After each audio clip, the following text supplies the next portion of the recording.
following podcast is not meant for children or for liberals, even though that's pretty much the same thing these days, but that's what we're here for. Somebody's got to keep these brats in line. Anyway, you've been warned. It's the right opinion.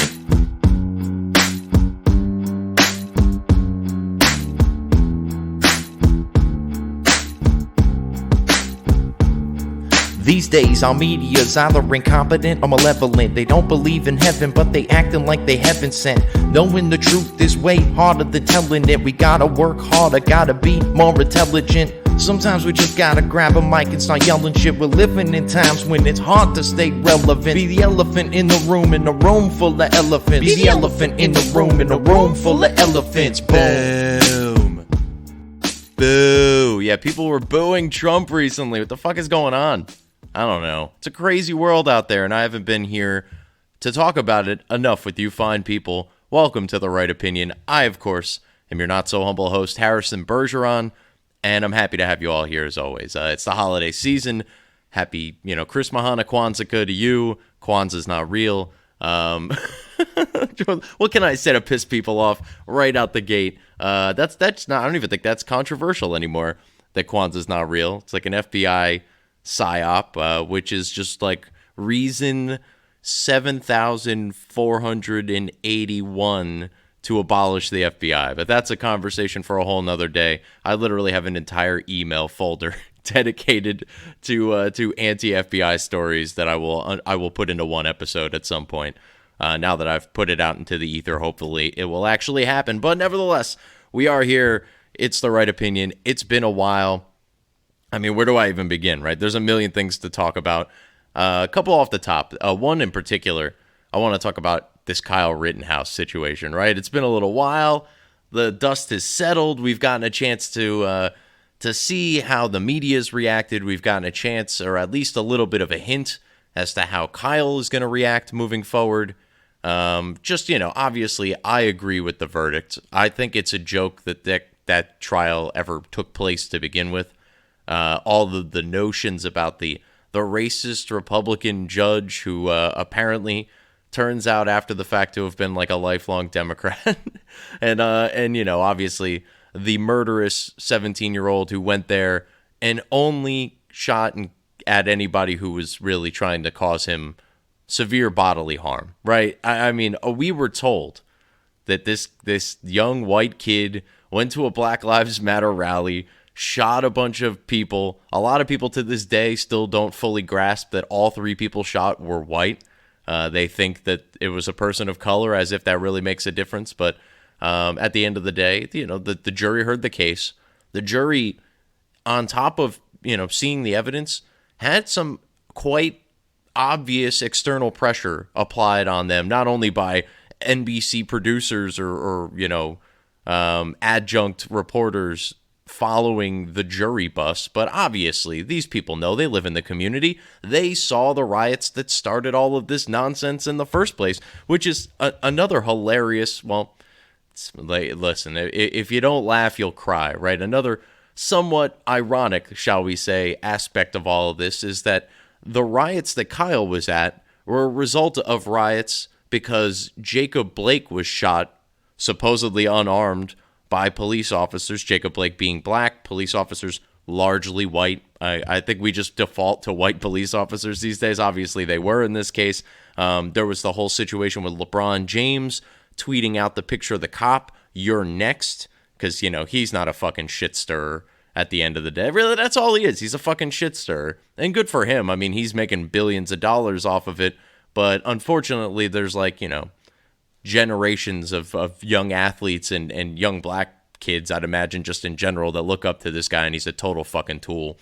It's a shame, but unfortunately, it's not the first of its kind in that particular situation. But nevertheless, you've got Jacob Blake, who supposedly was unarmed and shot by police. Turns out, not only wasn't he unarmed, he was very much armed. He told the police, I'm going to go grab this knife out of this car that happens to have some children in it. Those children happen to be, I guess, his, but also with the woman who he was there previously assaulting in front of said children.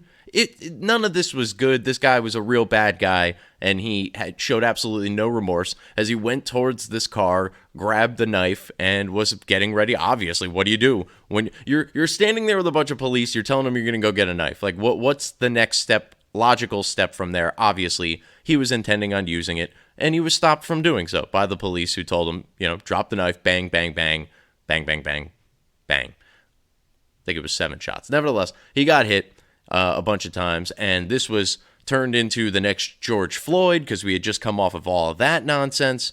That white officer who killed George Floyd was found guilty, by the way. The system works itself out, even if you do have to fucking, I guess, pressure it to do so at times. But nevertheless, that guy was found guilty. George Floyd, caused all these riots. But back to Jacob Blake, back to Kyle Rittenhouse. So now, because Jacob Blake was shot and killed by police, and it was supposedly this great injustice, which it really wasn't, now there's riots in Kenosha, Wisconsin. Kyle Rittenhouse, who happens to be in the area, has friends and family in the area, and has worked in the area, is there trying to provide medical aid, cleaning graffiti. Like, this guy was not going there to murder people. And frankly, if his goal was like, I'm going to go there, I'm going to shoot a bunch of people, but I'm going to lay this trail of good Samaritanship all over the place so that after the fact, I've got all these alibis seeing me do all of these awesome things. Frankly, he deserves to get a couple of bodies. For that, you get a couple bodies. Congratulations, Kyle Rittenhouse. If that was your grand plan, you fucking nailed it, son. But I obviously don't think that that's the case. That's quite a stretch. And at the end of the day, he did what he had to do to stay alive. In not only my opinion, but in the opinion of the 12 jurors, apparently, as he was found not guilty across the board. That brings me to the news, coverage of this. They still to this day have pundits on TV calling this kid a murderer. He's going to sue the pants off of them. Nicholas Sandmann just settled a lawsuit with NBC Universal in the 9-figure range. And I would figure that sort of payday is probably coming Kyle Rittenhouse's way as well, from a variety of different outlets, including the presidential campaign of the president of the sitting president of the United States, and probably the DNC more largely, for basically, labeling this kid a white supremacist in their campaign ads, when there was absolutely no evidence at any point other than he was there, undoing the good work of the Black Lives Matter rioters. Other than that, there's really no. I've seen a picture circulating about him doing the white power sign, the OK symbol with some Proud Boys or whatever. This is like their hard evidence. I'm not a Proud Boy, not a fan of the Proud Boys, but I've been following this shit long enough to know that the Proud Boys are not a white supremacist organization. Their most recent leader was just arrested for, I guess, capturing and burning a Black Lives Matter flag. He got, vandalism and theft, but a petty theft or whatever the fuck it was. But he did get arrested and got some jail time, actually, for the charges, whatever they were officially. Don't quote me on the actual charges there. But nevertheless, he's like an Afro-Latino gentleman. He's not white. They're very much about Western civilization, but Western civilization has room for all cultures if they're willing to, to adapt to it. Basically, the American mindset is sort of what the Proud Boys really stand for at the end of the day. Again, not a huge fan of theirs, but that's certainly how it started. If you've ever heard Gavin McInnes tell the story on Joe Rogan about how this all started, it really was just like a gag that got way out of hand, but anything but the Ku Klux Klan they are. So, nevertheless, the Proud Boys, how did I even get on this Proud Boys contingent? Oh, because Kyle Rittenhouse was seen doing the white power symbol again, the OK symbol, which is a 4chan, meme that went out of control, where basically now anyone who's ever put this symbol up, the OK symbol, I'm putting it up like you could see me, the same logo that's on Steph Curry's hats, and literally every politician or public figure at some point in time has been seen flashing this OK symbol. You can Google image away. You'll see virtually everyone ever has flashed the symbol. But apparently, when specific people do it in specific circumstances, it means they are absolutely white supremacists. Which gets me to something that one of one of you have actually emailed me about recently. I think it was Hans, and Hans, I think I'm an email or two behind on you, brother. So I'll catch up with you eventually. But nevertheless, he was asking about why is the media pushing this white supremacy thing so hard? And I thank you for the question, because it made me think about it. And then sure enough, I was listening to a series of podcasts and they all kind of answered the question for me. So I'm going to kind of summarize, kind of all of what they came up with and what I've kind of surmised from all of that, right? So why are they pushing the white supremacy thing so hard with this Kyle Rittenhouse deal? A couple of reasons. You have to kind of break it down into why are they pushing the white supremacy thing to begin with. It's because it's a boogeyman that once they can attach that to you, they can completely discredit you and ruin your entire life. For some reason, we live in this incredibly racist country, yet being branded a racist is like the worst thing that can really happen to you in a social, environment. So, and those two things don't really coincide, which is really what it comes down to, is that they want America to be racist so that they can say everyone that they don't like is racist, so much so that they have to manufacture racism. See Jussie Smollett, see Bubba Wallace, see all of the race hoaxes on college campuses. Oh, blah, blah, blah, drew a swastika on my door. Oh, it turns out he drew a swastika on his own door because he's, whatever. All of these various racist hoaxes are out there because, as Ben Shapiro puts it, he's like, there is an extremely high demand for racism, but an extreme dearth in terms of supply of racism in America. And that's a real problem for these identitarian, politicians out there who want to make everything about race and about sex and about blah, blah, blah, blah, blah. Sex it's 50-50 pretty much. There's actually more women. Men are the most oppressed, major minority in the world, right? You can make that sort of argument. But yeah, at the end of the day, or women for that matter, are the only oppressed majority, which is hard to wrap your head around when you think about it, because that should never, ever happen. And yet it apparently did. Mind-blowing. But yeah, so Kyle Rittenhouse, not a white supremacist. The media wants you to think he is because they don't want you to agree with anything that he did. And if you do, then you are too. Congratulations. Now they could say, oh, you're that Harrison Bergeron, he's a white supremacist. He supports Kyle Rittenhouse. I mean, people were fired for donating to his legal funds, which he wasn't allowed to collect for some reason, because I guess GoFundMe gets to act as like a pre-jury where they decide whether or not you're guilty. And if they think you're guilty, then they're not going to let you raise legal funds on their platform. That's a whole nother ball of wax. That is pretty fucked up. And look, this sort of stuff, the debanking, the deplatforming, man, I wish I could tell you it's going to get better. It's getting a fuck ton worse, and not in the too distant future either. I think 2022 is the year that they come for the podcasts. Man, it's going to make me want to do more shows, so there's a good news, from that front probably. But I think they're going to come for the podcast platforms. That's been the one place where, like, other than I think Apple took down Alex Jones for like a week, and I'm pretty sure I was still getting the feed, and I probably still do, on the InfoWars podcast comes through, I think still on the RSS feed through Apple Podcasts. Somebody could check me on that, but I'm fairly certain it still does. But there was a period of time where it wasn't coming through and you couldn't get the show. That said, I think, Apple Podcasts, Spotify, places like that, they're going to start cramping down on anything that they don't agree with. Because when you think about it, yeah, Parler's out there, yeah, Rumble's out there, yeah, Getter and whatever is out there, and certainly the right-wing media machine has found a way to kind of create their own little hubs, the Daily Wire and the Blaze, and like whatever Tim Pool's doing. I guess those are kind of the three big ones right now. Bongino doing his own little thing, Bongino Report, and his radio show and his Fox show, his own little thing. Yeah, he's doing big things, folks.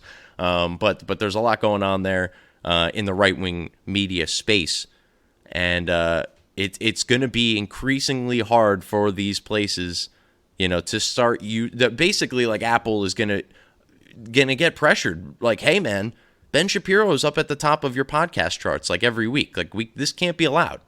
You're going to have to find a way to not make that happen. And they're going to reply like, yeah, but everyone's subscribed to the show already. Like, we can't make them not listen to it. And then the response will be, but can't you?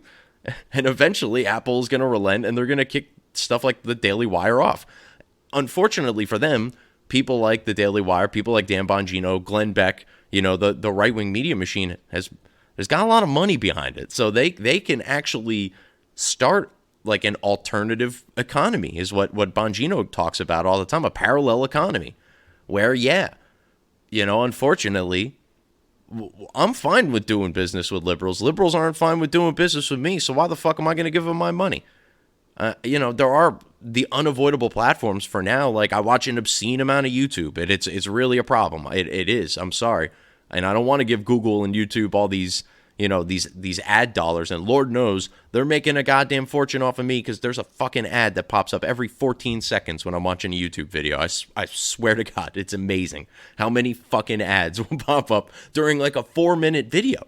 I'm getting multiple ad breaks. I mean, it's insane. And at the end of the day, unfortunately, if I could get like a guaranteed never see an ad again for like $10 a month, I'd probably drop that too.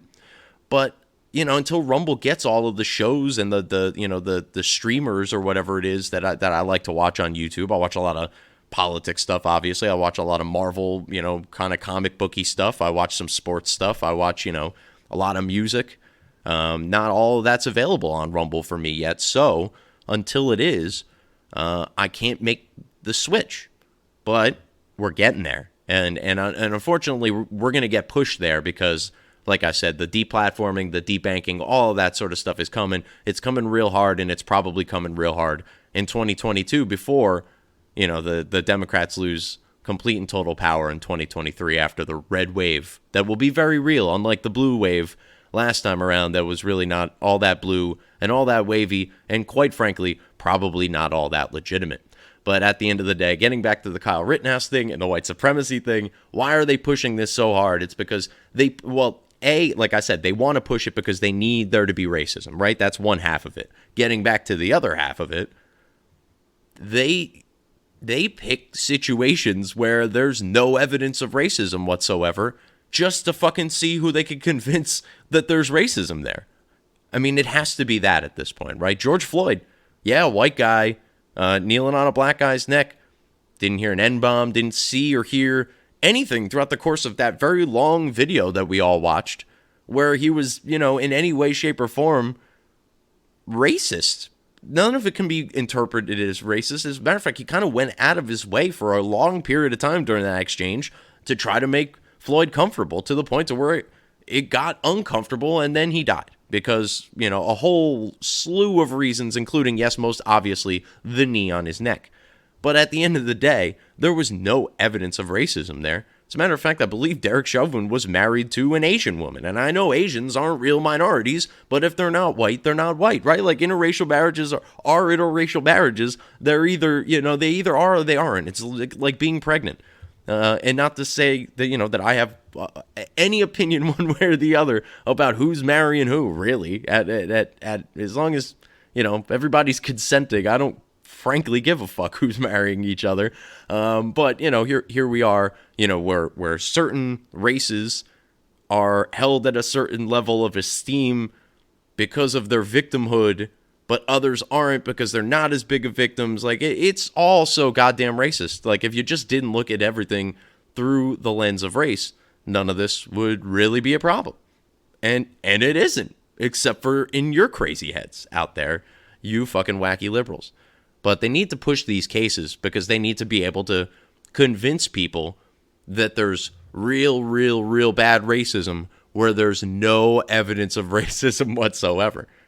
Like, they didn't talk about the Ahmaud Arbery case at all, where there was a lot of potential evidence of racism with some of these guys. And frankly, the whole situation looks and sounds very racist. It's three, old white guys in a pickup truck, like circling a black guy with a shotgun. Like, none of that fucking looks or sounds good, no matter what the pretext is. That's a pretty fucking racist sounding scenario.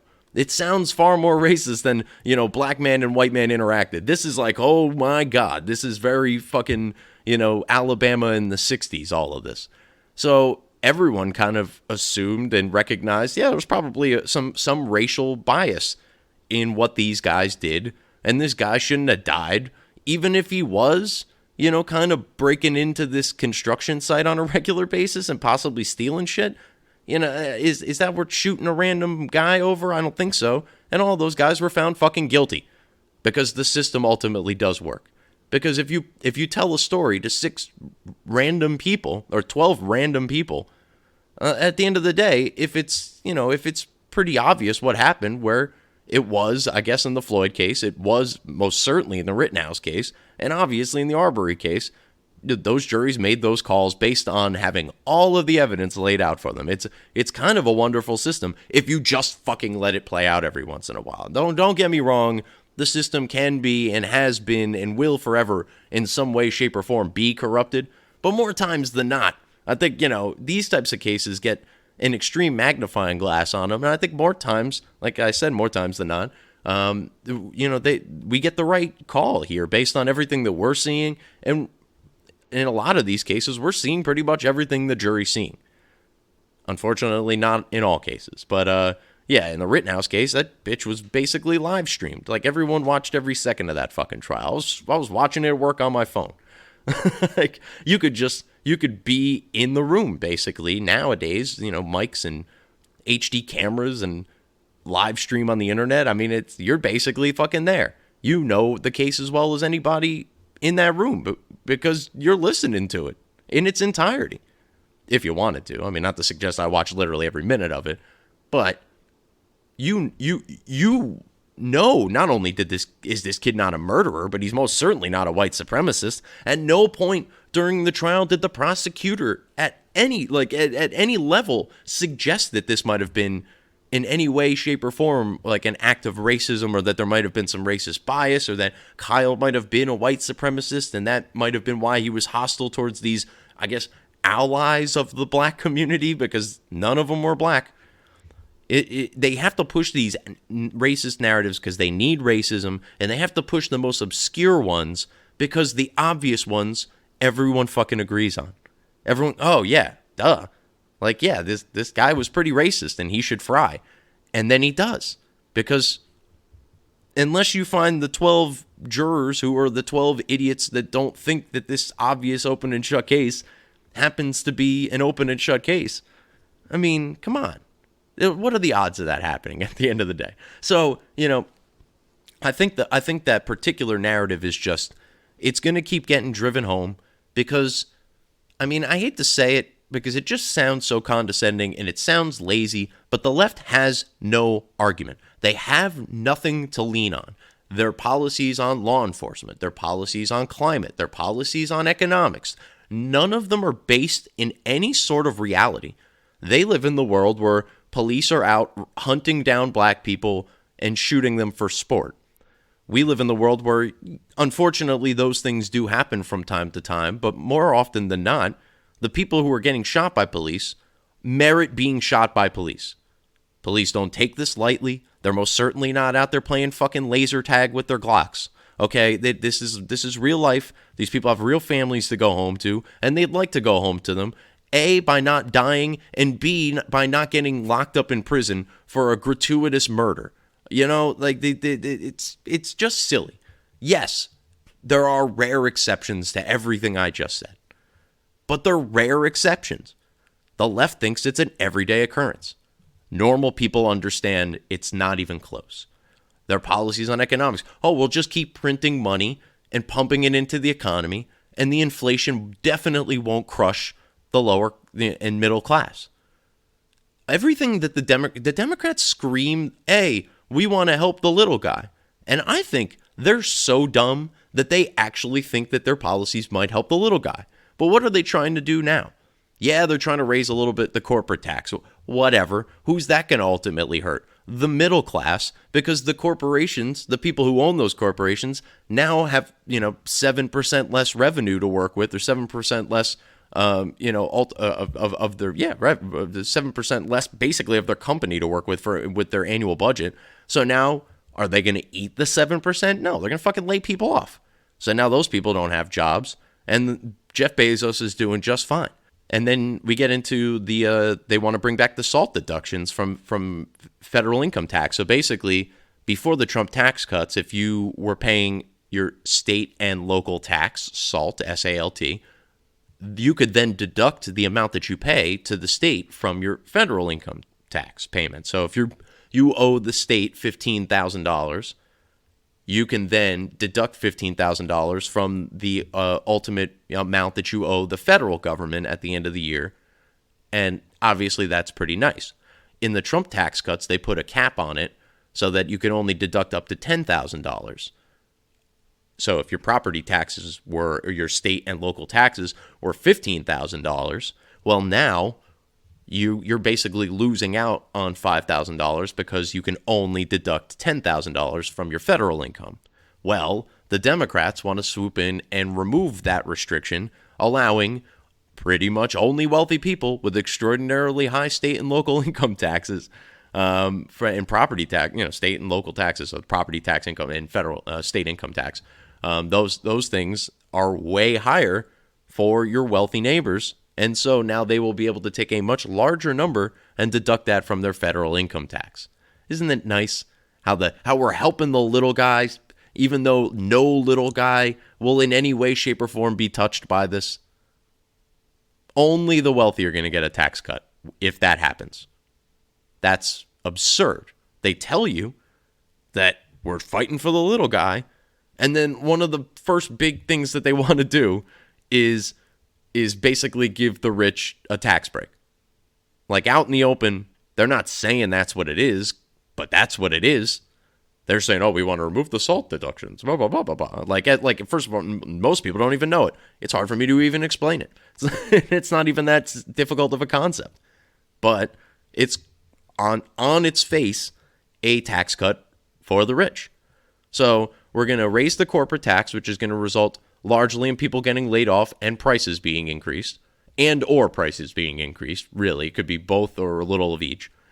It's going to also result now in their massive government spending, even more inflation, because we're just pumping a bunch of money into the economy we don't even have. And then, on top of all of that, we're going to give the rich, a tax cut and fuck the middle class even harder. So, yeah.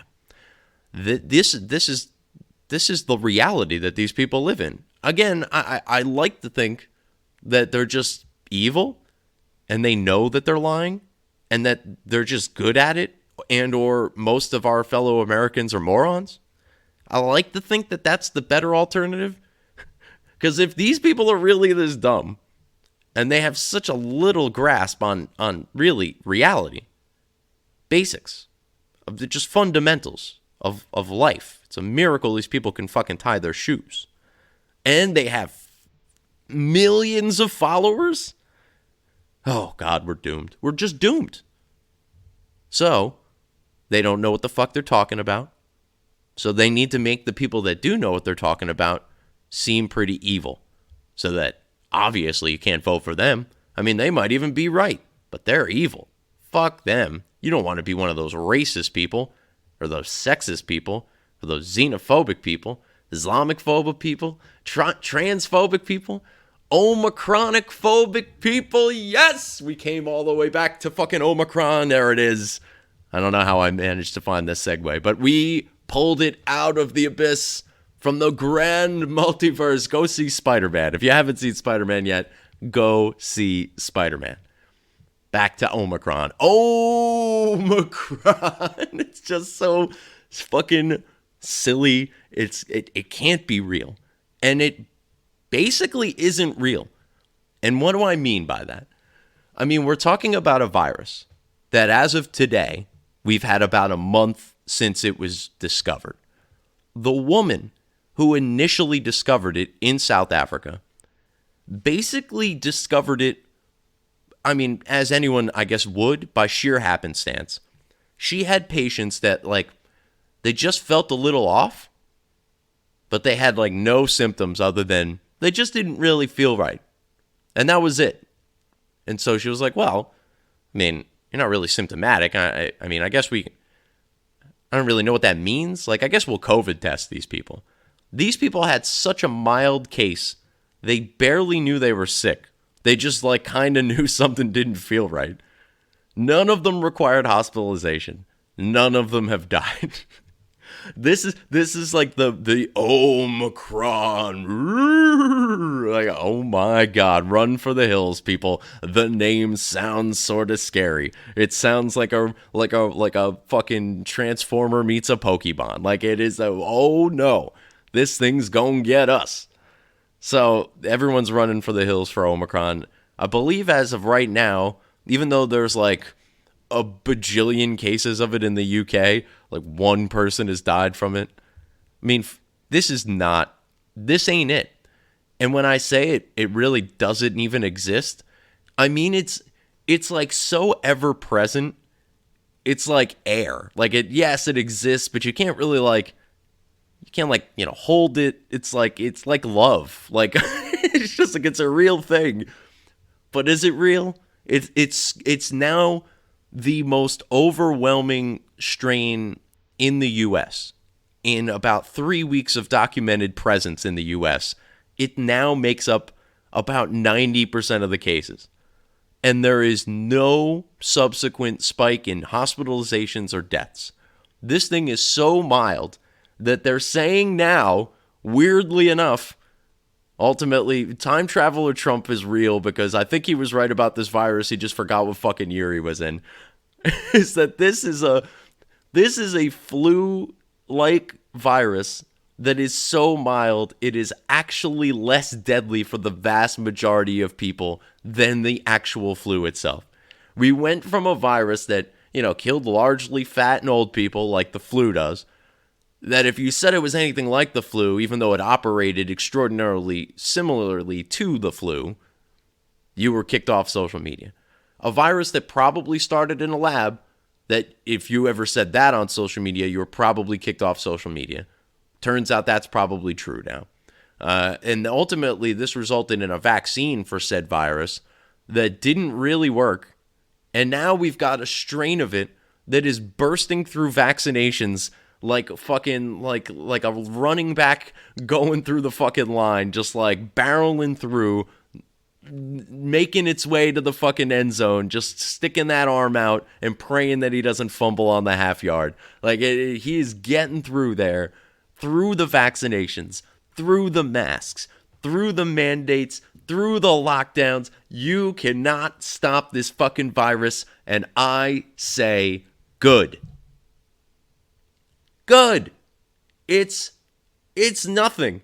It's so everywhere, and it's like you have it right now. You don't even know it. You probably fucking have it. Go take the test. You know what? Strike that.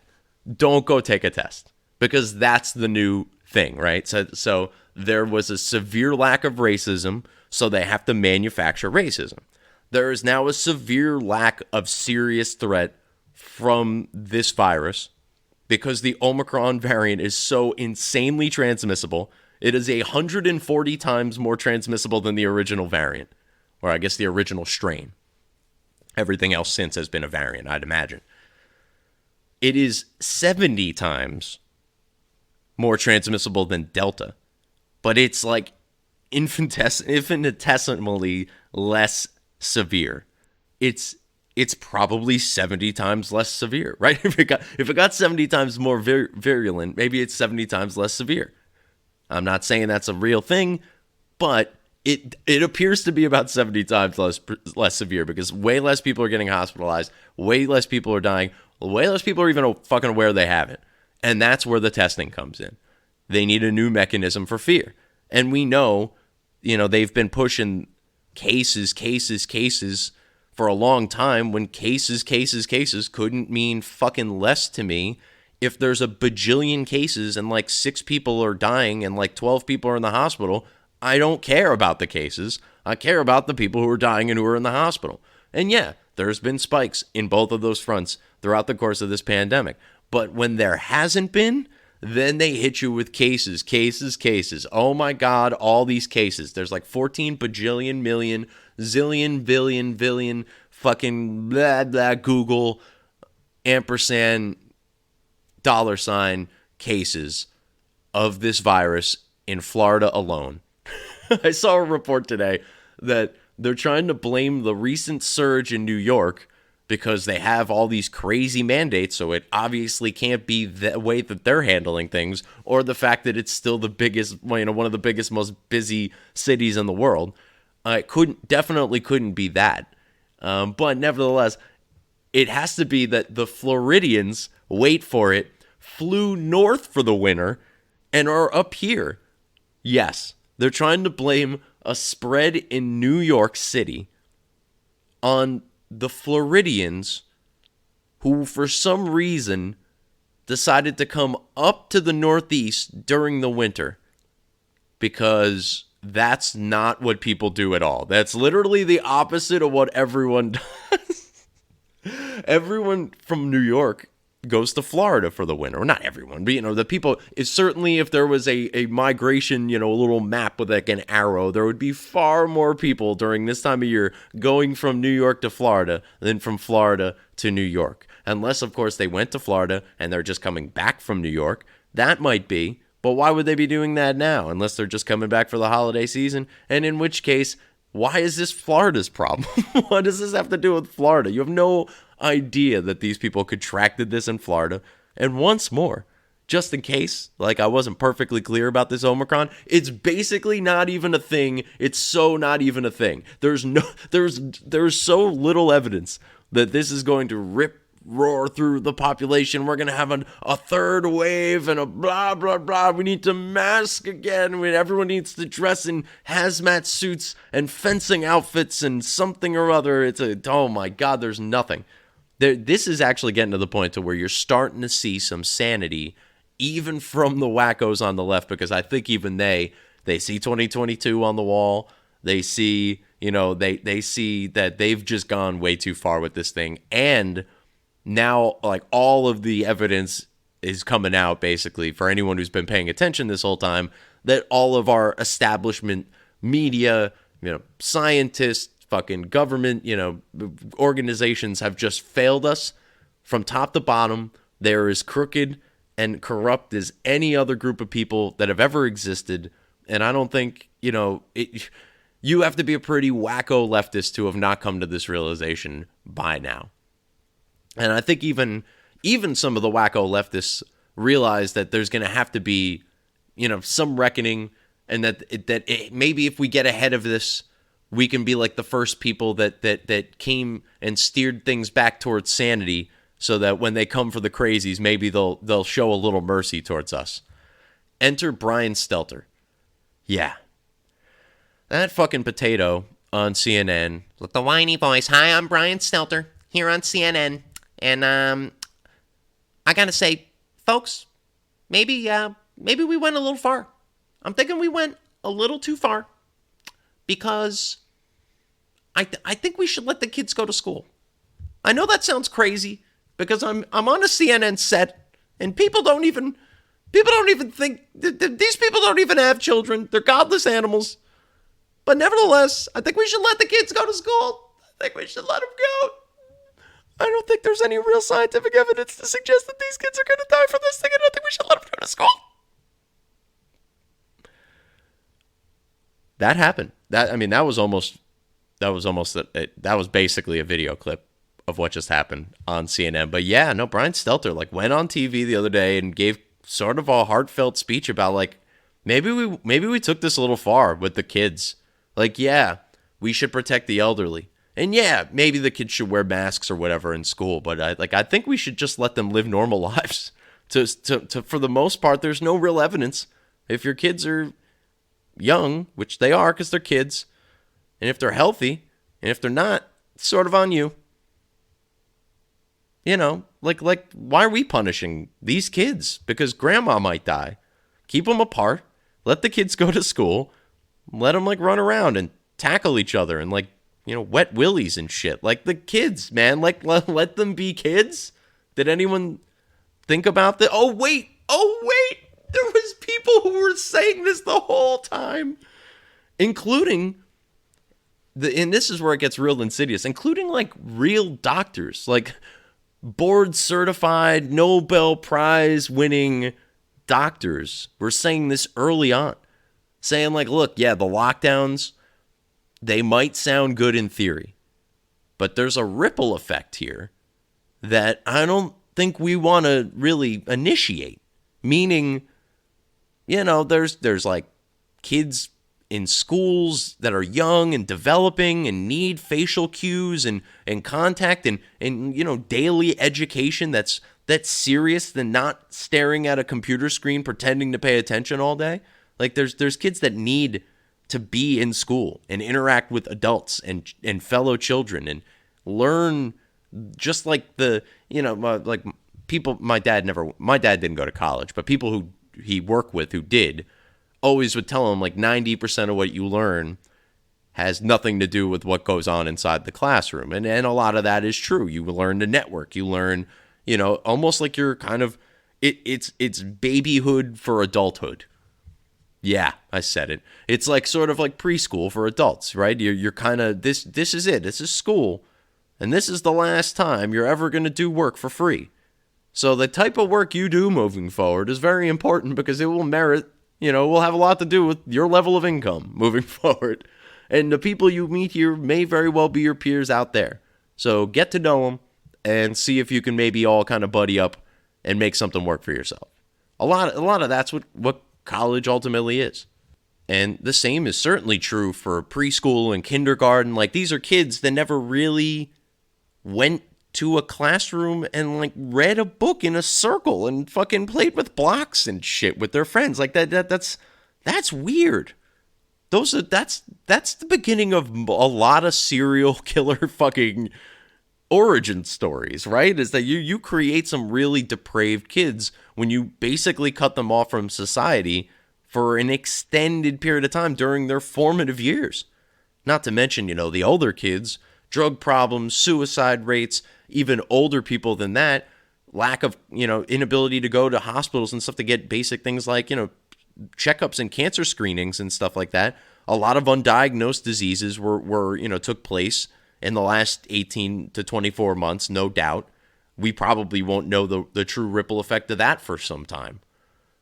A lot of negative things came from these lockdowns, and yet they insisted on telling you that they need these lockdowns. And it's gotten to the point to where even Brian Stelter's like, guys, I think we went a little far. And that's where we're at. Furthermore, CNN, let's stick with that. Their resident doctor, Michelle Zhang, something like Dr. Zhang, we'll call her. It's not Gupta, it's the other one. She's been as like pro-lockdown as everybody else. She broke it to people the other day, like, look, this Omicron thing's for real. It's spreading pretty fast. Your cloth masks she used the term facial decorations at this point, meaning that unless you're wearing an N95 or a KN95 mask, there's a strong likelihood that you have virtually no protection against this unless you're vaccinated.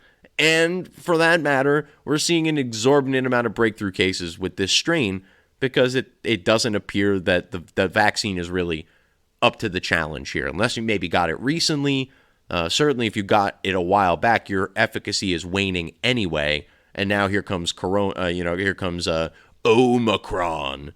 So, I've said this from the beginning. Like, I'm not a huge truster in the vaccines. That's why I haven't been vaccinated. #pureblood, #control group. But if you're an older person, if you're a obese person, if you're somebody who has some sort of immune deficiency or a serious condition that is being monitored on a semi-regular basis, I don't know that this virus is the best thing for you up until Omicron. I'm not ready to make that leap yet, but look, this shit is about you. Mitigate your own risk. Again, I'll repeat the people that I think should consider this.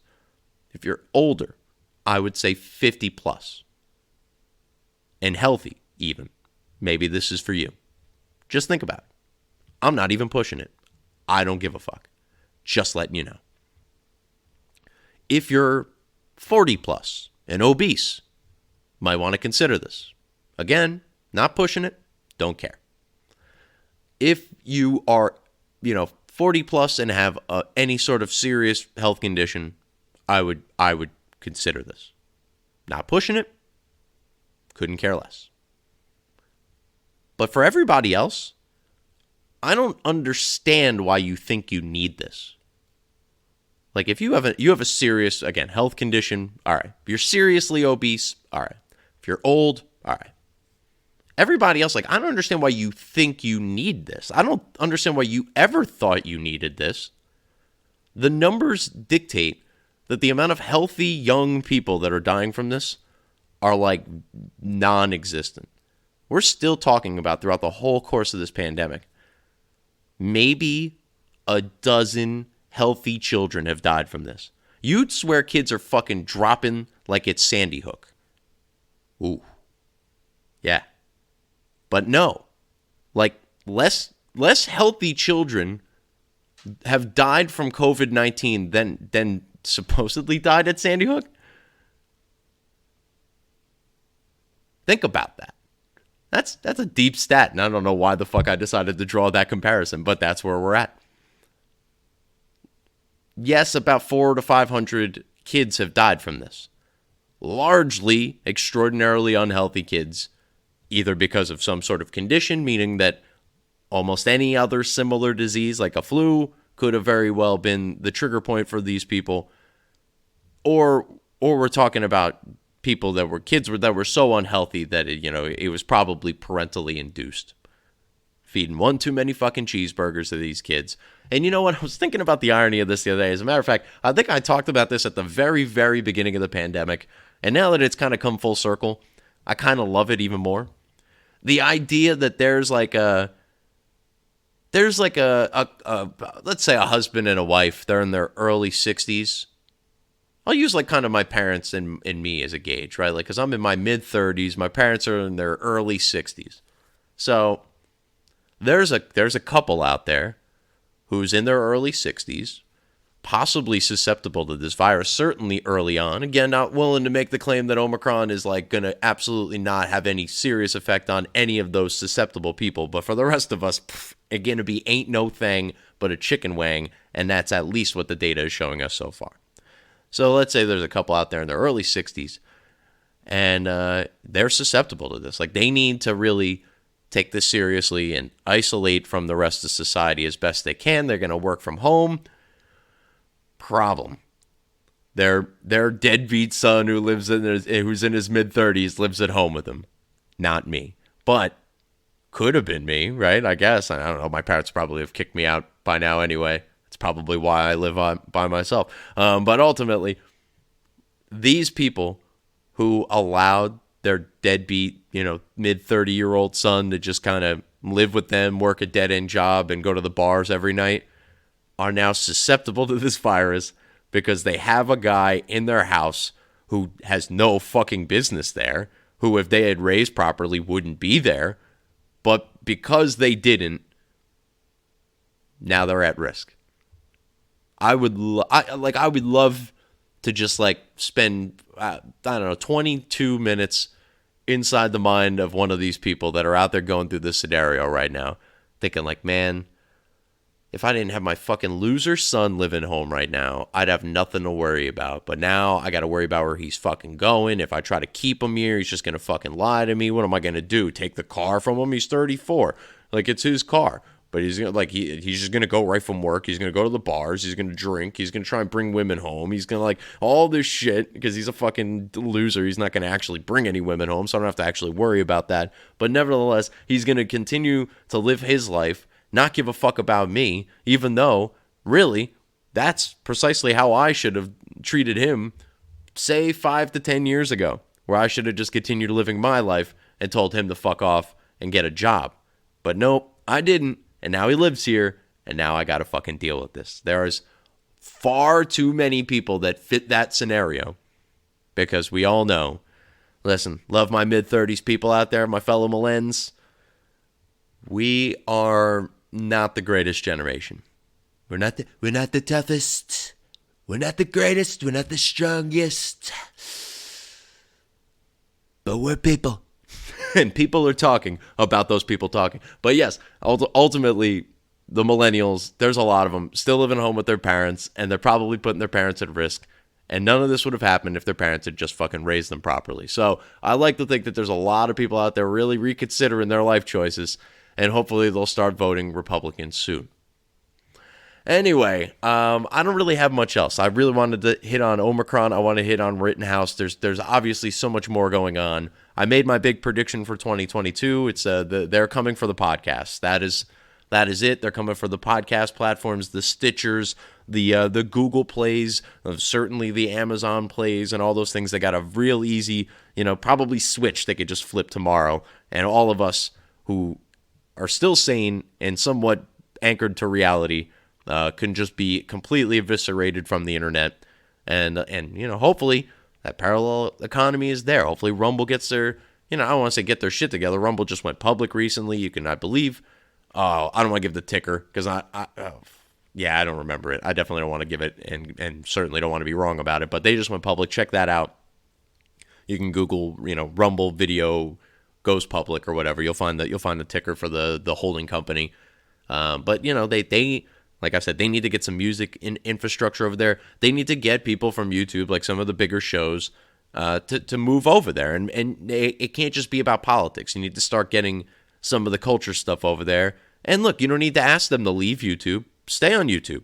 Just do stuff over here so that the people who don't want to go to YouTube could still watch your stuff. Apparently they have a pretty decent ad, revenue sharing, whatever they do over there in comparison to what YouTube does. So as long as the pay is comparable, I don't see why creators, wouldn't just upload to a different platform, which I'm sure in not too long from now, somebody will create something that will just be able to upload to both of them for you instantaneously. Like, why wouldn't you just, upload to a second platform? Is it that big a deal?